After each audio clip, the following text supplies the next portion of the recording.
إن الحمد لله نحمده ونستعينه ونستغفره ونعوذ بالله من شرور أنفسنا وسيئات أعمالنا من يهده الله فلا مضل له ومن يضلل فلا هادي له وأشهد أن لا إله إلا الله وحده لا شريك له وأشهد أن محمدًا عبده ورسوله يا أيها الذين آمنوا اتقوا الله حق تقاته ولا تموتن إلا وأنتم مسلمون يا أيها الناس اتقوا ربكم الذي خلقكم من نفس واحدة وخلق منها زوجها وبث منهما رجالا كثيرا ونساء واتقوا الله الذي تساءلون به والأرحام إن الله كان عليكم رقيبا يا أيها الذين آمنوا اتقوا الله وقولوا قولا سديدا يصلح لكم أعمالكم ويغفر لكم ذنوبكم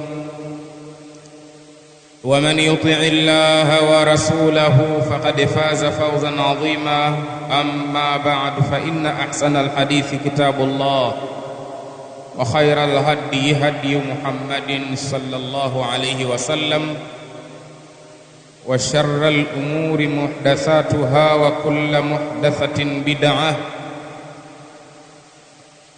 وكل بدعة ضلالة وكل ضلالة في النار.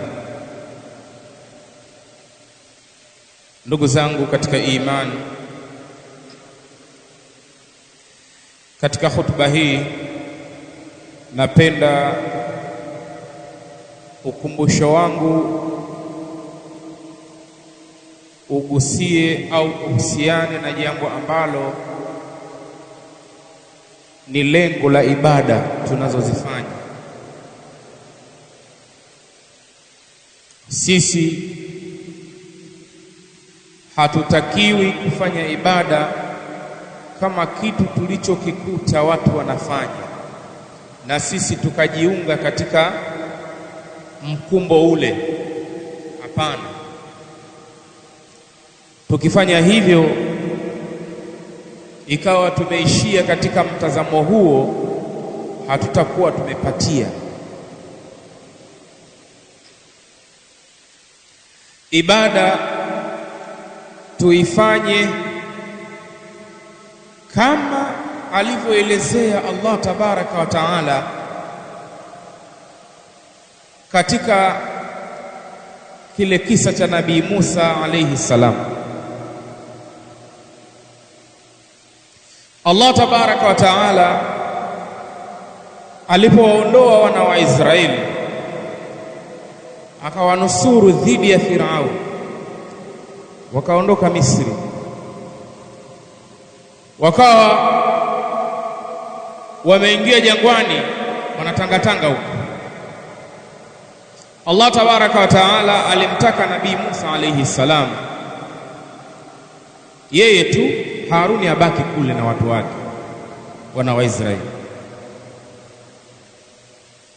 Allah tabaraka wa taala alipomtaka Musa aje ile sehemu aliyompangia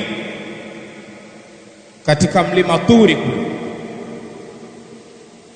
aliondoka kama wanavyotaja baadhi ya mufassiruna akiwemo Al-Baghawi, aliondoka na watu 70 katika wana wa Israeli. Lakini Nabii Musa akawa amewatangulia, akaenda haraka sana kuliko hawa walivyokuwa. Allah tabaraka wa taala akamuuliza, wama a'jalaka an qaumika ya Musa, Musa, nini kimekufanya ufanye haraka sana ukaacha watu wako wale? Nabii Musa akajibu, hum ulai ala athari, ni hawa hawako mbali wananifuata. Waajiltu ilaika rabbi litarda. Hapa ndipo mahalu shahid ninapokusudia. Alipojibu Nabii Musa alayhi salam kwamba haraka yote hii mimi nimeifanya, unaona hivi, ya kukukimbilia kwenye wito wako na amri yako, ninalolenga kutoka kwako ni kwamba uwe radhi na mimi. Ninalolikusudia wewe Allah uridhike. Hapa ndipo penye madhumuni ya ibada zote tunazozifanya. Kwenye vitabu vya tauhidi wanapoleta taarifu ya ibada wanasema kullu ma yuhibbuhu Allahu wa yardahu, ni kila ambalo Allah tabaraka wa taala analipenda, kila ambalo Allah tabaraka wa taala analipenda na kuridhia, min qaulin au amalin, inaweza kuwa ni kauli, yani kile ulichotamka basi Allah anakiridhia, au matendo uliyoyafanya Allah anayaridhia, au aqida ulionayo ndani ya moyo wako, yani vile unavyoamini ndani ya moyo wako Allah anaridhia. Ibada imekaa katika mafuhumu, yani katika maana hiyo. Sasa unajuaje wewe kwamba hapa ameridhika, hapa hajaridhika? Hilo sio jambo ambalo unaweza ukalijua kwa kutumia akili, sio jambo unaweza ukalijua kwa kuangalia mazingira yanavyokwenda. Allah tabaraka wa taala ameliwekea hilo mwongozo ili kubaini kwamba hili Allah tabaraka wa taala amelipenda. Ule mwongozo ndio utakao kuambia wakati upo hapa duniani, wala Allah hatakwambia aliyefanya ufasiki, aliyefanya ukahaba, aliyetoka nje ya ndoa akafanya tendo lile ambalo amelifanya mtu ndani ya ndoa yake, wote kiubinadamu na kidunia watajisikia wako sawa sawa. Hutaona viashiria kwamba hapa kweli Allah ameridhia.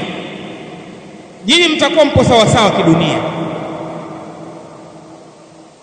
lakini moja katika haya yaliyofanyika Allah ameliridhia mpaka ameliandikia thawabu, na lingine katika haya yaliyofanyika haya mawili amelichukia na ameliandikia madhambi. Wewe mfanyaji utajiona upo kama ulivyo. Kwa hiyo kinachoweza kututhibitishia kwamba hilo limeridhiwa ni Allah tabaraka wa taala alivyokuambia katika mwongozo wake, na hilo hajaliridhia ni Allah atakavyokuambia katika mwongozo wake kwamba Allah hajaridhia hilo.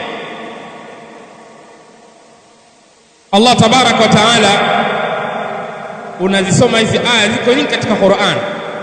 Moja katika hizo, innal ladhina amanu wa amilus salihati ulaika hum khairul bariya, wale walioamini na matendo yao yakawa ni mazuri anayoyapenda Allah, hao ndio walio wabora sana kuliko viumbe wote. Allah anasema, akasema jazaohum inda rabbihim, malipo watakayoyapata mbele ya Mola wao. Jannatu adnin, watapata malipo ya pepo, mabustani ya kuishi milele ya raha wanazozitamani wenyewe.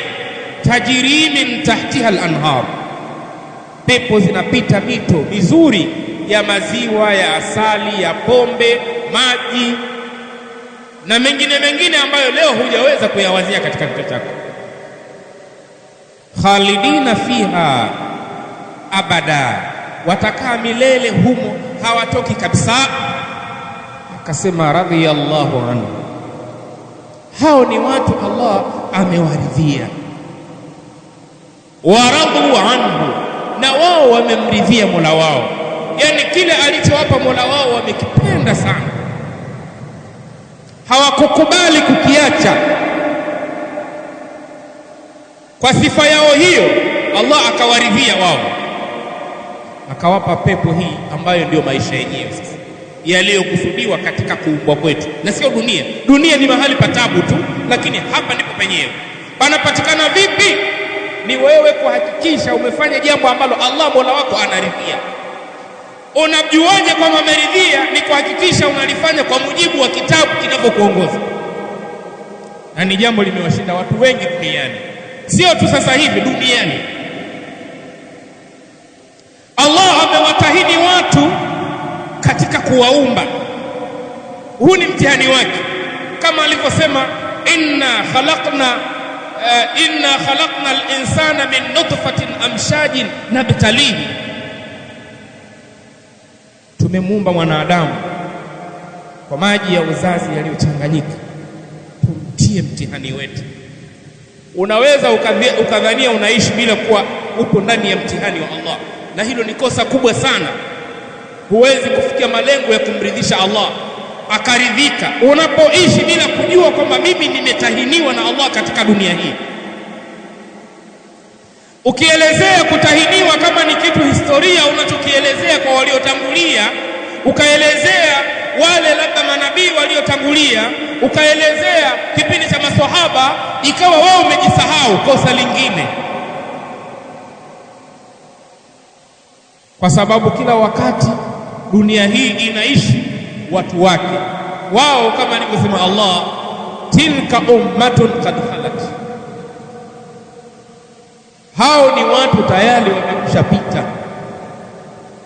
Laha ma kasabat, wao wana yao walioyafanya, wameshamaliza. Walakum ma kasabtum, na nyinyi mna yenu. Wala tusaluna amma kanu ya'malun, na wala nyinyi hamtoulizwa kwa matendo walioyafanya wao. Ina maana kila mmoja ataulizwa yake. Kwa hiyo unapofanya jambo la dini, unapoishi katika Uislamu, kila hatua ya ibada unayoifanya, lengo lako liendane na yale aliyotaja Allah, akimuelezea Nabii Musa, wa ajiltu ilayka rabbi litarda. Allah, mimi nimefanya haraka zote hizi, lengo langu wewe uridhike. Allah tujalie tuwe hivi.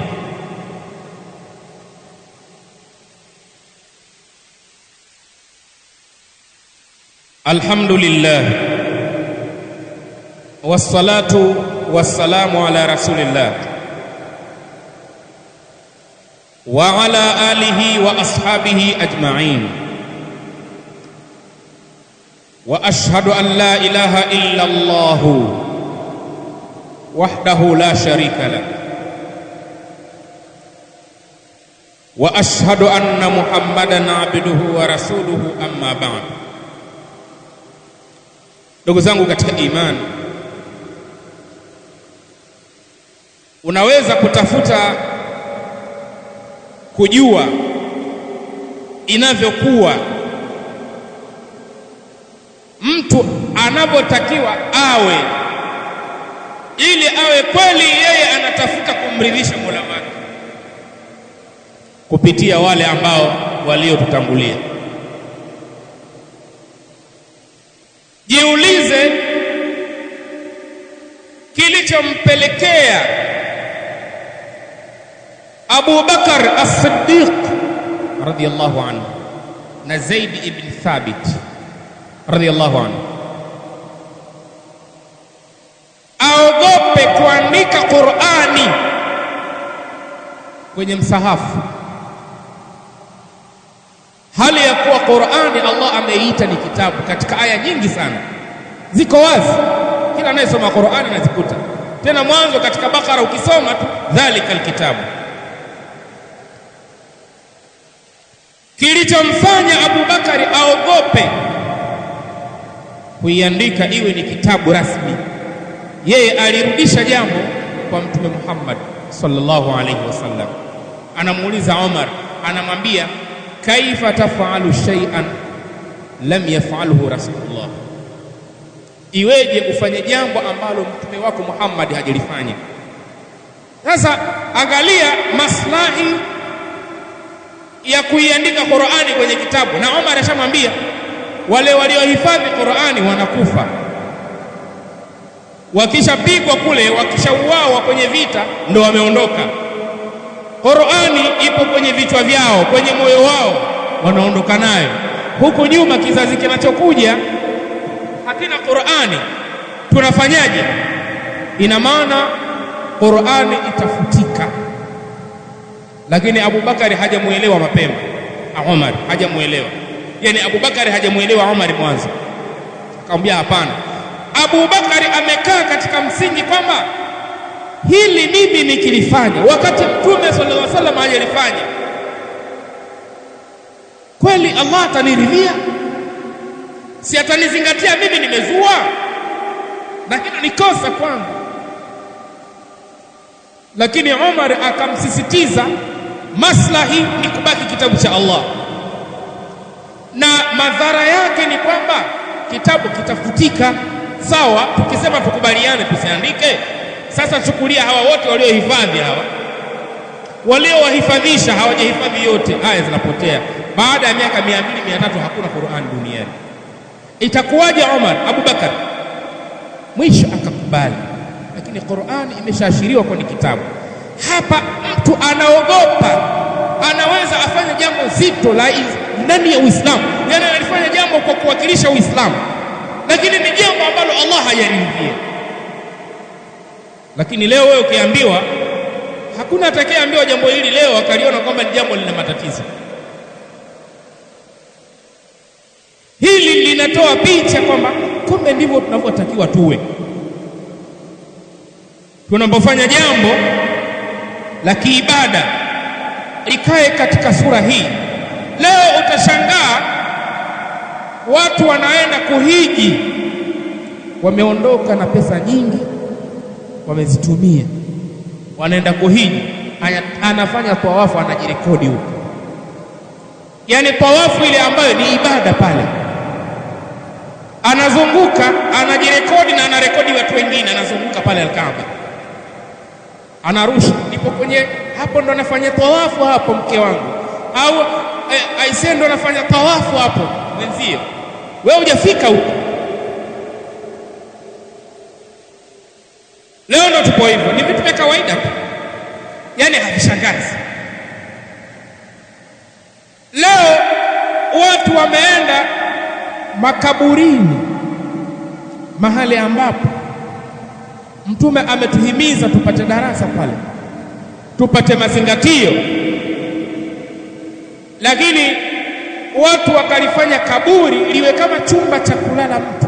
Yani marumaru za chumbani zitaenda kaburini, maua yataenda kaburini, yani huelewi kabisa. Yani huwezi kupata, yani sisi ni watu wa namna gani? Lakini tumejiwekea matumaini makubwa ndani ya moyo wetu kwamba tunayofanya basi Allah anayapenda tu. Yani kupenda kwa Allah ni sisi tunavyoshinikiza tu kwamba Allah atapenda tu, achukie hili. Kumbe kuna wakati Allah anaichukia mpaka ibada. Yani jambo ni ibada, lakini yeye hajatoa mwongozo huo, bado atalichukia, hatolipenda mpaka lihakikishiwe jambo hilo limeingia ndani ya mwongozo aliyokuachia mtume wako Muhammad sallallahu alaihi wasallam. Kuna funga za Rajab, watu wanafunga mwezi wa Rajab, ni funga za kibida, hazijathibiti, hazina dalili kwamba mtume alifunga mwezi wa Rajab kwa kuingia Rajab. Ufunge tu Alhamisi, Jumatatu, Alhamisi, Jumatatu, funga ya Daudi, funga zilizo za kisheria zikaingia ndani ya Rajab. Haya, lakini kama mwezi wa Rajab umeingia, mimi nafunga, ni funga ya kibida, haiwezi kuzingatiwa. Ni kufunga kule kule ambako Allah tabaraka wa taala anapenda watu wafunge kwa ajili yake, lakini umeifanya bila ya kuchunga mipaka, Allah hawezi kuridhia. Lazima ibada ambayo Allah kwanza aipende, na hawezi kuipenda mpaka awe yeye amefundisha na wewe umeifuata ibada ile kwa kutaka radhi zake yeye Allah tabaraka wa taala. Ni wangapi ambao wanashindwa kusaidia kwa sababu hapajapigwa picha? Yaani kuna msaada mtu ameutoa, anataka ukafanya kitu fulani, anataka picha ipelekwe kwake. Watu pale kama la msikiti hawaone watu wamerukuu, watu wanatia udhu, watu wamesujudi, nasema hii sawa. Tumefikia hatua hiyo. Kama ni mwezi wa Ramadhani, anataka wapange watu kwenye foleni, wapigwe picha wamekinga mikono yao, asema hii kweli imefika. Na mengine kama hayo, yaani ile watu wanavyogombea ile, basi naye yuko anajisikia raha, kama utadhania kama yeye ndo mwenyewe aliyeamrisha ibada yenyewe. Sasa haya ni mambo ambayo sheitani ameyapandikiza ndani ya nyoyo za watu mpaka wakafanya kwamba yani bila hivyo basi sifanyi.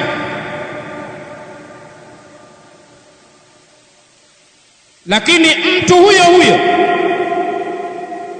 ana watu wake ambao anapofanya biashara zake anawaamini kwamba hii pesa peleka benki, na anaamini imepeleka. Hizi milioni 50, milioni 100, milioni 500, kuna watu anawakabidhi, anawatuma zipelekwe anakopeleka benki, zinapelekwa na anaamini zimepelekwa. Lakini hana watu wa kuambia chukueni hii misaada pelekeni kwa watu kadhaa wenye sifa kadhaa. Haamini, anaona italiwa na huyu ambaye juzi amemtuma mapesa yake. Sasa huku wao umeagizwa na Allah tabaraka wa taala, huku kuna masharti makali, huku kwa Allah kuna masharti makali kuliko unayodhania huku kwenye mambo ya pesa zako. Huku ni ibada inayolenga uhakikishe imeenda sawa sawa. Sawa sawa vipi? Ni vile ambavyo Allah amekuwekea utaratibu. Kwa hiyo tulenge sana. Hili jambo limepotea sana, ukiangalia kwa wengi limepotea sana. Yaani mtu hata anaye swali, mwingine ana swali, yaani sasa jamaa nisipoenda sasa itakuwaje? Watu wanasema hivyo, au bwana mimi Muislamu bwana bini swali bwana, yaani kama hivyo, yaani kama kitu cha kuzungumzika tu fulani hivi. Ndani ya moyo watu wengi wamehamisha hii hali na huu uhalisia unaotakikana uwepo ndani ya moyo, kwamba unapofanya ibada ukae katika hali ya kama mimi nafanya hii, moyo ule umeufungamanisha na Mola wako. Wewe unatakiwa na una haki ya kuongea na Mola wako. Yaani ujiweke katika hali, wewe ujue kwamba wewe kama binadamu wengine, yaani sio kwamba kuna watu maalum, hata wewe pia ni miongoni mwao, ambapo unatakiwa moyo wako yaani ujione kwamba wewe unastahiki mbele ya Allah, una haki ya kuongea na Mola wako. Sio ni jambo ambalo wanahusika nalo watu fulani, wewe ni miongoni mwao. Sasa kuna ambao wamejikatia tamaa kwamba mimi naanzia wapi, ndio anafanya tu mradi, akipokelewa sawa, hajapokelewa basi tutajua huko. Haiko hivyo. Waajiltu ilaika rabbi litarda, Mola wangu haraka zote nimezifanya, lengo langu mimi Mola wangu nataka wewe uridhike. Ibada tusiweke katika mfumo huu. Ukiziweka katika mfumo huu, bid'a utaiogopa. Kila aina ya uzushi utaogopa, kwa sababu unaamini Allah hawezi kuridhia jambo ambalo Mtume ameshataja kwamba upotevu na unampeleka mtu pabaya motoni. Utaendeaje hilo? Ukiweka msingi huo moyoni mwako, ibada zitakaa sawa sawa, lakini wengi hawapo hivyo. Allah tunaomba atusaidie tukae katika mwongozo ulio sawa sawa, na atujalie mwisho ulio mwema katika maisha yetu ya Uislamu. Wa sallallahu wasallam ala nabiyyina Muhammadin wa ala alihi wa ashabihi ajma'in.